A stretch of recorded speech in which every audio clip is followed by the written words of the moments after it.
ಇದೊಂದು ಪೌಡರ್ನ ಮನೆಯಲ್ಲಿ ಮಾಡಿಟ್ಕೊಂಡ್ರೆ ನಾವು ಕೇವಲ 2 ನಿಮಿಷದಲ್ಲಿ ರುಚಿಯಾದ ರಸಂನ ಮಾಡ್ಕೊಳ್ಬಹುದು. ನಾನಿಲ್ಲಿ ಹುರುಳಿಕಾಳಿನ ರಸಂ ಪೌಡರನ್ನು ಮಾಡ್ತಾ ಇದ್ದೀನಿ. ನಮಸ್ಕಾರ ಎಲ್ರಿಗೂ. ಜಾಯ್ಸ್ ಆಫ್ ಮಲೆನಾಡು ಚಾನೆಲ್ಗೆ ತಮಗೆಲ್ರಿಗೂ ಸ್ವಾಗತ. ಈಗ ರಸಂ ಪೌಡರ್ ಮಾಡ್ಕೊಳ್ಳೋದಕ್ಕೆ ಮುಖ್ಯವಾಗಿ ನಾವು ಹುರುಳಿ ತಗೋಬೇಕು. ಹುರುಳಿನ ಅಂಗಡಿಯಿಂದ ತಂದ ಮೇಲೆ ಸ್ವಲ್ಪ ಕ್ಲೀನ್ ಮಾಡ್ಕೊಳ್ಬೇಕು. ಇದರಲ್ಲಿ ಚಿಕ್ಕ ಚಿಕ್ಕ ಕಲ್ಲುಗಳಿರ್ತದೆ, ಹಾಗಾಗಿ ನಾನಿಲ್ಲಿ ಕ್ಲೀನ್ ಮಾಡಿ ಇಟ್ಕೊಂಡಿದ್ದೀನಿ.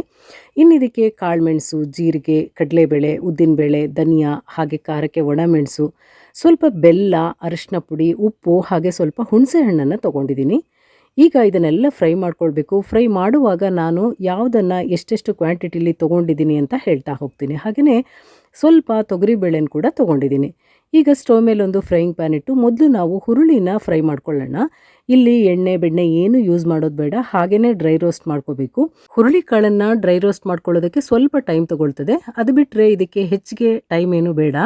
ಹುರುಳಿ ಚೆನ್ನಾಗಿ ಫ್ರೈ ಆಗಬೇಕು, ಅಂದರೆ ಕಲರ್ ಚೇಂಜ್ ಆಗಬೇಕು. ಆಮೇಲೆ ಅದರಲ್ಲೊಂದು ಹುರಿದಾಗಿದ ಮೇಲೆ ಪರಿಮಳ ಬರಬೇಕು, ಜೊತೆಗೆ ಅದು ಚಟಪಟ ಅಂತ ಸಿಡಿಬೇಕು. ಅಷ್ಟರವರೆಗೆ ನಾವು ಇದನ್ನು ಡ್ರೈ ರೋಸ್ಟ್ ಮಾಡ್ಕೊಳ್ಬೇಕು. ಈಗ ಲೋ ಫ್ಲೇಮಲ್ಲೇ ನಾನು ಇದನ್ನು ಫ್ರೈ ಮಾಡ್ತಾ ಇದ್ದೀನಿ. ನೋಡಿ, ಕಲರ್ ಸ್ವಲ್ಪ ಚೇಂಜ್ ಆಗಿದೆ, ಹಾಗೆ ಒಂದು ಪರಿಮಳ ಕೂಡ ಬರ್ತಾ ಇದೆ. ಇಷ್ಟ ಆದರೆ ಸಾಕಾಗ್ತದೆ. ನಾವಿದನ್ನು ಒಂದು ಬೇರೆ ಪಾತ್ರೆಗೆ ತೆಗೆದಿಟ್ಕೊಳ್ಳೋಣ. ನಾನೊಂದು ಪ್ಲೇಟಿಗೆ ಹಾಕ್ಕೊಳ್ತಾ ಇದ್ದೀನಿ. ಇನ್ನು ಕಡಲೆಬೇಳೆ ಫ್ರೈ ಮಾಡ್ಕೊಳ್ಳೋಣ. ನಾನಿಲ್ಲಿ 2 ಸ್ಪೂನ್ ಆಗುವಷ್ಟು ಕಡಲೆಬೇಳೆ ತೊಗೊಂಡಿದ್ದೀನಿ. 2 ಟೀ ಸ್ಪೂನಲ್ಲಿ ತೊಗೊಂಡ್ರೆ ಸಾಕಾಗ್ತದೆ. ಕಡಲೆಬೇಳೆನ ಫ್ರೈ ಮಾಡಿಕೊಂಡು ನಾವು ಹುರುಳಿ ಹಾಕಿರೋ ಪಾತ್ರೆಗೆ ಹಾಕ್ಕೊಳ್ಬೇಕು. ಇದಾದಮೇಲೆ ಉದ್ದಿನಬೇಳೆ ಕೂಡ ಅಷ್ಟೇ 2 ಟೀ ಸ್ಪೂನಷ್ಟು ತೊಗೊಂಡಿದ್ದೀನಿ. ಈ ಕ್ವಾಂಟಿಟಿಯಲ್ಲಿ ತೊಗೊಂಡ್ರೆ ಸಾಕಾಗ್ತದೆ. ಇದನ್ನು ಹುರಿದು ನಾವು ತೆಗೆದಿಟ್ಕೊಳ್ಳೋಣ. ಇದಾದಮೇಲೆ ನಾನು ತೊಗರಿಬೇಳೆನ ಹುರ್ಕೊಳ್ತಾ ಇದ್ದೀನಿ. ಇಲ್ಲಿ ತೊಗರಿಬೇಳೆ ಕೂಡ ಹಾಗೆಯೇ 2 ಟೀ ಸ್ಪೂನಷ್ಟು ತೊಗೊಂಡ್ರೆ ಸಾಕಾಗ್ತದೆ. ತೊಗರಿಬೇಳೆ ಹಾಕೋದ್ರಿಂದ ರಸಂನ ಟೇಸ್ಟ್ ಚೆನ್ನಾಗಿರ್ತದೆ, ಹಾಗಾಗಿ 2 ಸ್ಪೂನ್ ಹಾಕ್ಕೊಳ್ಳಿ. ಇಲ್ಲಿ 4 ಟೀ ಸ್ಪೂನ್ ಆಗುವಷ್ಟು ಧನಿಯಾ, 10 ಬ್ಯಾಡಗಿ ಮೆಣಸು, 1 ಸ್ಪೂನ್ ಆಗುವಷ್ಟು ಕಾಳುಮೆಣಸು, ಇದಿಷ್ಟನ್ನು ತೊಗೊಂಡಿದ್ದೀನಿ. ಮೊದಲು ಇದೆಲ್ಲವನ್ನು ನಾವು ಡ್ರೈ ರೋಸ್ಟ್ ಮಾಡ್ಕೊಳ್ಬೇಕು. ಇಲ್ಲಿ ಖಾರಕ್ಕೆ ಮೆಣಸನ್ನು ಹೆಚ್ಚು ಅಥವಾ ಕಡಿಮೆ ಮಾಡ್ಕೊಳ್ಬಹುದು, ಅಥವಾ ಬ್ಯಾಡಗಿ ಮೆಣಸಿನ ಬದಲಾಗಿ ಖಾರದ ಮೆಣಸು ಕೂಡ ಹಾಕ್ಕೊಳ್ಬೋದು.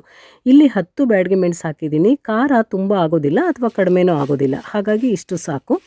ಇದಿಷ್ಟು ಫ್ರೈ ಆದಮೇಲೆ 2 ಟೀ ಸ್ಪೂನಷ್ಟು ಜೀರಿಗೆ ಹಾಕ್ಕೋಬೇಕು. ಅದನ್ನೆಲ್ಲ ಹುರಿದು ತೆಗೆದಿಟ್ಕೊಂಡು ಆಮೇಲೆ ಒಂದು ಚಿಕ್ಕ ನಿಂಬೆಹಣ್ಣು ಗಾತ್ರದಷ್ಟು ಹುಣಸೆ ಹಣ್ಣನ್ನು ತಗೊಂಡು ಇದನ್ನು ಕೂಡ ಸ್ವಲ್ಪ ಹೊತ್ತು ನಾವು ಬಾಡಿಸ್ಕೋಬೇಕು. ಹುಣಸೆ ಹಣ್ಣನ್ನು ಕೂಡ ಈ ರೀತಿ ಫ್ರೈ ಮಾಡ್ಕೊಳ್ಳೋದ್ರಿಂದ ನಾವು ಪೌಡರ್ ಮಾಡ್ಕೊಳ್ಳೋದಕ್ಕೆ ಈಸಿ ಆಗ್ತದೆ. ಇದರಲ್ಲಿ ನೀರಿನಂಶ ಇರೋದು ಡ್ರೈ ಆಗ್ತದೆ. ಈಗ ಹುರ್ಕೊಂಡಿರೋ ಎಲ್ಲ ಪದಾರ್ಥಗಳನ್ನು ಒಂದು ಪ್ಲೇಟಲ್ಲಿ ಇಟ್ಟಿದ್ದೆ ತಣ್ಣಗಾಗೋದಕ್ಕೆ. ಇವಾಗ ಇದನ್ನು ಗ್ರೈಂಡ್ ಮಾಡ್ಕೊಳ್ಬೇಕು. ಒಂದು ಮಿಕ್ಸರ್ ಜಾರ್ ತೊಗೋಬೇಕು. ಅದರಲ್ಲಿ ಕೂಡ ಸ್ವಲ್ಪನೂ ನೀರಿನಂಶ ಇರಬಾರ್ದು, ತುಂಬ ಡ್ರೈ ಆಗಿರಬೇಕು ಮಿಕ್ಸರ್ ಜಾರ್. ಈಗ ಹುರ್ಕೊಂಡಿರೋ ಎಲ್ಲ ಪದಾರ್ಥಗಳನ್ನು ಜಾರಿಗೆ ಹಾಕಿ ನಾವು ಕೊನೆಯಲ್ಲಿ ಹುರ್ಕೊಂಡಿರೋ ಹುಣಸೆ ಹಣ್ಣನ್ನು ಕೂಡ ಹಾಕಿ ಅರ್ಧ ಸ್ಪೂನ್ನಷ್ಟು ಅರಿಶಿನ ಪುಡಿ ಹಾಕಿ ಇದನ್ನು ನಾವು ಒಂದ್ಸಲ ಗ್ರೈಂಡ್ ಮಾಡ್ಕೊಳ್ಬೇಕು. ಮೊದಲು ಒಂದ್ಸಲ ಇದನ್ನು ಪೌಡರ್ ಮಾಡಿಕೊಂಡು ಆಮೇಲೆ ಬೆಲ್ಲ ಮತ್ತು ಉಪ್ಪು ಸೇರಿಸಬೇಕು. ನಾನಿಲ್ಲಿ ಒಂದ್ಸಲ ಮಾಡ್ಕೊಂಡಿದ್ದೀನಿ. ಈ ರೀತಿ ಪೌಡರ್ ಮಾಡ್ಕೊಳ್ಬೇಕು. ಇದಾದಮೇಲೆ 2 ಸ್ಪೂನ್ನಷ್ಟು ಬೆಲ್ಲ, ಹಾಗೆ 1.5 ಸ್ಪೂನ್ನಷ್ಟು ಉಪ್ಪು, ಇದೆರಡನ್ನು ಸೇರಿಸ್ಕೊಂಡು ಈಗ ಮತ್ತೊಂದು ಸಲ ಗ್ರೈಂಡ್ ಮಾಡ್ಕೊಳ್ಬೇಕು. ಮೊದಲೇ ಬೆಲ್ಲ ಮತ್ತು ಉಪ್ಪು ಹಾಕೋದು ಬೇಡ, ಕೊನೆಯಲ್ಲಿ ಹಾಕಿ ಇನ್ನೊಂದು ಸಲ ಇದನ್ನು ಗ್ರೈಂಡ್ ಮಾಡಿಕೊಂಡ್ರೆ ಸಾಕು. ಇನ್ನು ಈ ರಸಂ ಪೌಡರ್ಗೊಂದು ಒಗ್ಗರಣೆ ಹಾಕ್ಕೊಳ್ಬೇಕು. ಒಂದು ಫ್ರೈಯಿಂಗ್ ಪ್ಯಾನ್ ತೊಗೊಂಡು 4 ಸ್ಪೂನ್ ಆಗುವಷ್ಟು ಎಣ್ಣೆ ಹಾಕಿದ್ದೀನಿ. ಇಲ್ಲಿ ಎಣ್ಣೆ ಬಿಸಿ ಆದಮೇಲೆ 2 ಸ್ಪೂನ್ ಸಾಸಿವೆ ಹಾಕಿ ಸ್ವಲ್ಪ ಇದನ್ನು ಫ್ರೈ ಮಾಡ್ಕೋಬೇಕು.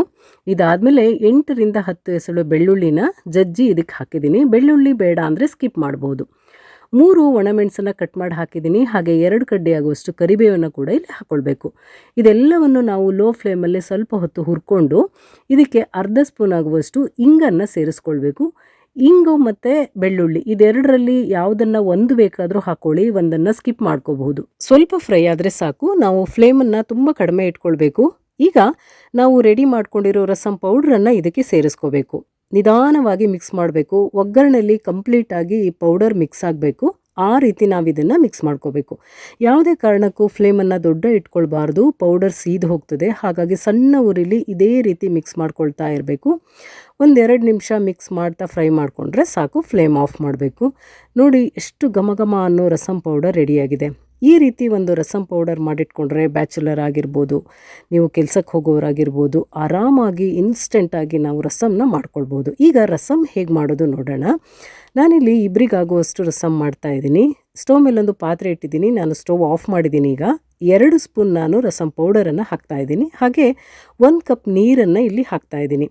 ನಿಮಗೆ ರಸಮ್ ಜಾಸ್ತಿ ಬೇಕು ಅಂದರೆ ನೀರನ್ನು ಜಾಸ್ತಿ ಹಾಕ್ಕೊಂಡು ಪೌಡರ್ ಕೂಡ ಜಾಸ್ತಿ ಹಾಕ್ಕೋಬೋದು.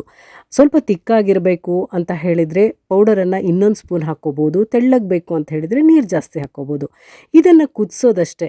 ನಾವಿಲ್ಲಿ ಉಪ್ಪನ್ನು ಮಾತ್ರ ನೋಡ್ಕೋಬೇಕು. ನಾನು ಯಾಕೆಂದರೆ ಉಪ್ಪನ್ನು ಕಡಿಮೆನೇ ಹಾಕಿದ್ದೀನಿ ಮೊದಲು. ಕೆಲವರಿಗೆ ಉಪ್ಪು ಜಾಸ್ತಿ ಬೇಕಾಗುತ್ತೆ, ಕಡಿಮೆ ಬೇಕಾಗುತ್ತೆ. ಹಾಗಾಗಿ ಈಗ ಉಪ್ಪು ನೋಡಿಕೊಂಡು ಬೇಕಾದರೆ ಸೇರಿಸ್ಕೊಳ್ಬಹುದು. ಇಷ್ಟು 2 ನಿಮಿಷ ಕುದ್ರೆ ಸಾಕು.